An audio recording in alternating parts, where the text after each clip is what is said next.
Hi guys, welcome back to my channel. তো দেখো, আমি আগের দিনও এই ড্রেসটাই পরেছিলাম। তো তারপরে আমি এইটাই পরে নিয়েছিলাম, কারণ সেভাবে কিছু নিয়ে আসিনি এই বাড়িতে। তো তারপরে আমি চলে গেছিলাম বাড়িতে। তো বাড়িতে গিয়ে দেখি দিদি এসছে দোকানে, একটু সোনার দোকানে কানের বানাতে দেওয়া ছিল। তো সেখানেই আমরা এসছিলাম দিদির কানেরটা নিতে।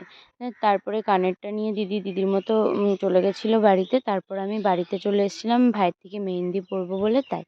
তো আমাকে সন্দীপ ভাই মেহেন্দি পরাতে চলে এসছে। তো দেখো কত সুন্দর মেহেন্দি করে।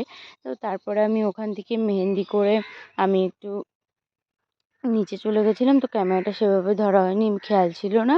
তো তারপরে আমি নিচের থেকে এসে দেখো ফাইনালি আমি মেহেন্দি টেহেন্দি করে আমি এই বাড়িতে দিদি বাড়িতে চলেও এসেছি। তো মাসি বাড়িতে এসে গেছি। আর এইটা দেখো আমার মেহেন্দি। তো আমি এই ডান হাতে অল্পের মধ্যেই ছেড়ে দিয়েছিল, কারণ একটু সমস্যা ছিল আমার বাড়িতে, যেই জন্য আমার তাড়াতাড়ি চলে আসতে হবে। তো সেই জন্য। আর এখানে দেখো আমাদের নাচ। তো এখানে দেখো যে ক্যামেরাটা ধরেছিল সে একটু ঘুরিয়ে ধরেছিল, ওই জন্য ঠিক করে তোমরা সেভাবে দেখতেও পারছো না। আর এখানে দেখো আমাদের ব্রাইডের নাচ। আমাদের ব্রাইডের নাচটা একবার দেখো তোমরা।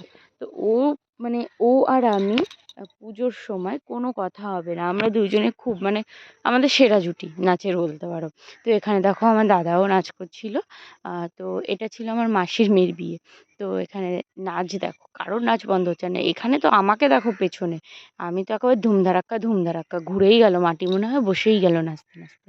তো এরকম অবস্থা। আর এটা দেখো লাস্টে মুখের অবস্থা। আর এখানে দেখো ক্যামেরাটা দাঁড়িয়েও পড়েছে, তো কি করব। আর এখানে মুখের অবস্থাটা দেখো গাইজ একবার। তো আর এখানে দেখো আমাদের ব্রাইডকে দেখো। তো তারপরে এখানে আমরা সবাই নাচ করছিলাম। তো নাচ বন্ধ হচ্ছে না, গান বন্ধ হয়ে যাক, নাচ হচ্ছে বন্ধ হবে না। আর আমি এখানে মেহেন্দি পরাবো কি, অর্ধেক মেহেন্দি পরাচ্ছি অর্ধেক নাচ করছি। তো দেখো এখানে সবাই মেহেন্দি পরার জন্য বসে আছে। আর আমি তো খুবই মানে আমি তো গান চললে আমার আর কোনো কথা নেই, আমার নাচ নাচতেই হবে। তো এখানে দেখো মুখের অবস্থাও কি।